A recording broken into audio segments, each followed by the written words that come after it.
All party meeting हुई और उसके बाद किरण रिजिजू इस वक्त क्या कह रहे हैं, सुनिए। आपको ये सूचित करना चाहता हूं कि जो पॉलिटिकल पार्टी के फ्लोर लीडर्स ने सुझाव दिया है उसको हम बिजनेस एडवाइजरी कमेटी में और राज्यसभा के चेयरमैन और लोकसभा के स्पीकर महोदय दोनों से बात करके फिर कौन कौन सा विषय चर्चा में लाना है इसको हम आगे बढ़ाएंगे।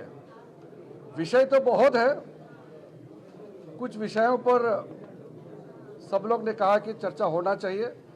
हम चाहते हैं कि विषय अच्छी तरह से लोकसभा राज्यसभा में चर्चा होनी चाहिए। सरकार तैयार है किसी भी विषय पर चर्चा करने के लिए, सरकार की ओर से हमेशा तैयार होते हैं। हम सिर्फ अनुरोध यही करते हैं कि सदन अच्छा से चले, हंगामा ना हो। कोई भी विषय पार्लियामेंट में रखता है तो शांतिपूर्वक उस विषय को चर्चा होगा तो बहुत लाभ मिलेगा। हर सदस्य चर्चा में भाग लेना चाहता है लेकिन सदन अच्छी तरह से चलना चाहिए। हमने आरंभ में हर पॉलिटिकल पार्टी को अपील किया है कि ये शीतकालीन सत्र, winter session of the parliament अच्छी तरह से चले। इसमें सबका सहयोग चाहिए और सबका भागीदारी जरूरी है। कल से सत्र शुरू होगा, परसों लोकसभा राज्यसभा नहीं होगा क्योंकि संविधान का जब संविधान सभा में एडॉप्ट किया गया उसका 75 साल 26 नवंबर 2024 को पूरा होगा। तो ये 75 वर्ष पूरा होने पर संविधान दिवस बहुत अच्छी तरह से मनाया जाएगा। संविधान सदन में दोनों सदन के सदस्यों के साथ देश के महामहिम आदरणीय राष्ट्रपति द्रौपदी मुर्मू जी वहाँ एड्रेस करेंगे और साथ साथ में कुछ महत्वपूर्ण डॉक्यूमेंट्स हम रिलीज करने वाले हैं। संविधान से जुड़े हुए कई चीज़ें प्रकाशित होने वाले हैं। बहुत लोगों को नहीं मालूम कि संविधान बनाने से पहले क्या क्या प्रक्रिया हुई थी।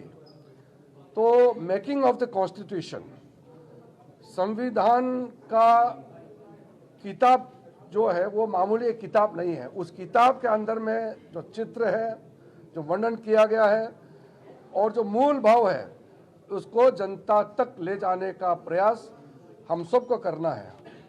इसलिए 2015 से प्रधानमंत्री नरेंद्र मोदी जी के नेतृत्व में जब फैसला हुई कि इस देश में संविधान दिवस मनाना चाहिए तो तब से लगातार संविधान दिवस मनाया जा रहा है और इस साल 75 वर्ष के शुभ अवसर पर धूमधाम से मनाएंगे। दिल्ली से लेकर के पार्लियामेंट और सुप्रीम कोर्ट और पूरे देश भर में इसको बड़ी जोरदार से मनाएंगे। और क्योंकि ये 75 वर्ष है संविधान दिवस का तो देश भर में साल भर मनाएंगे। ये एक दिन का इवेंट नहीं रहेगा। बाबा साहब डॉक्टर भीमराव अंबेडकर का सोच और उनके टीम ने जो संविधान इस देश को दिया है उसको जनता तक ले जाने के लिए हम लोग दूर दराज गांव-गांव तक देश के कोने कोने हर एक जगह ले जाऊंगा, हर एक परिवार के पास संविधान को ले जाऊंगा ताकि सबको संविधान का मूल भाव समझ में अच्छी तरह से आए। एक नागरिक होने के नाते हम लोग फख्र करते हैं हमारा इतना अच्छा संविधान बाबा साहब भीमराव अंबेडकर के नेतृत्व में दिया है। तो आज के जो ऑल पार्टी मीटिंग का आउटकम मैं मानता हूं बहुत सार्थक रही, बहुत पॉजिटिव है। सब पॉलिटिकल पार्टी के नेताओं ने, यहाँ तक भी छोटे छोटे पार्टी जिसका एक एक एमपी है और जो निर्दलीय भी हैं उनको भी सबको बोलने का मौका दिया और बहुत अच्छी तरह से आज मीटिंग हुई है। मैं हमारे पूरे टीम की ओर से, संसदीय कार्य मंत्रालय का टीम की ओर से सभी पार्टी के नेता को धन्यवाद देना चाहता हूं और आगे शीतकालीन सत्र अच्छी तरह से चलेगा उम्मीद करता हूं, अपेक्षा करता हूं और मेरा ओर से अनुरोध भी करता हूं।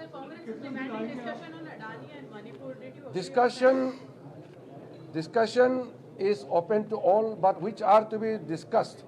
The issues has to be taken up before the Business Advisory Committee, and with the consent of the Honorable Chairman and Honorable Speaker, matters will be taken up. मैं specific इसलिए नहीं बता रहा हूँ क्योंकि issue इतने ज़्यादा हैं. All the issues are important. कोई issue छोटा नहीं होता है. हर एक विषय महत्वपूर्ण होता है और सदस्यों ने कई इश्यूज हमने रखे हैं. अगर 10-15 इशू होते तो मैं आपको गिन के बताते. इश्यूज बहुत सामने में रखे हैं और जो 25 नवंबर से 20 दिसंबर बीच में जो समय मिलेगा महत्वपूर्ण इश्यूज पे सरकार और विपक्ष सब तालमेल करके हम लोग आगे चलाएंगे. इसलिए मैं एक एक विषय को एक एक इशू को अलग से नहीं लेना चाहता हूँ.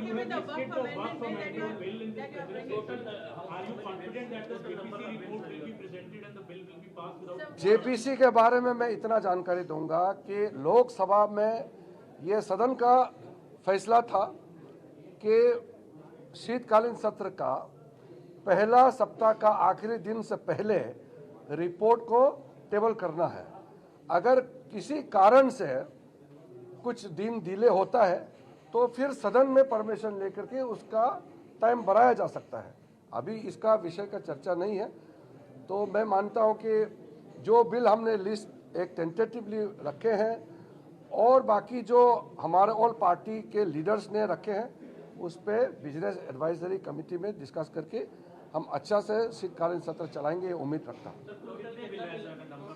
अभी प्रपोज टेंटेटिवली 17 है, लेकिन मैं इसलिए पूरा डिटेल में नहीं जा रहा हूँ क्योंकि ये एक डायनामिक प्रोसेस है. कैबिनेट में बिल ले करके पास होंगे तो फिर एडिशनल बिल लाया जा सकता है. कोई महत्वपूर्ण अर्जेंट बिल्स होता है उसका भी सदन में लाने का प्रक्रिया है. मैं एक इशू पे नहीं बोल रहा हूँ, क्योंकि इश्यूज बहुत है. अगर मैं एक बिल या एक इशू पे चर्चा करूंगा तो पूरा उसी पे केंद्रित रहेगा. हर एक मुद्दा, हर एक बिल सरकार के लिए, देश के लिए, विपक्ष के लिए महत्वपूर्ण होता है. धन्यवाद जी. हो रही है और उससे पहले अभी जो सर्वदलीय बैठक हुई है उस बैठक को लेकर जानकारी देते हुए केंद्रीय मंत्री किरेन रिजिजू और वो इस बात की आशंका जाहिर कर रहे हैं कि हम उम्मीद करते हैं कि ये सत्र बहुत अच्छे से चलेगा, शांतिपूर्ण तरीके से चलेगा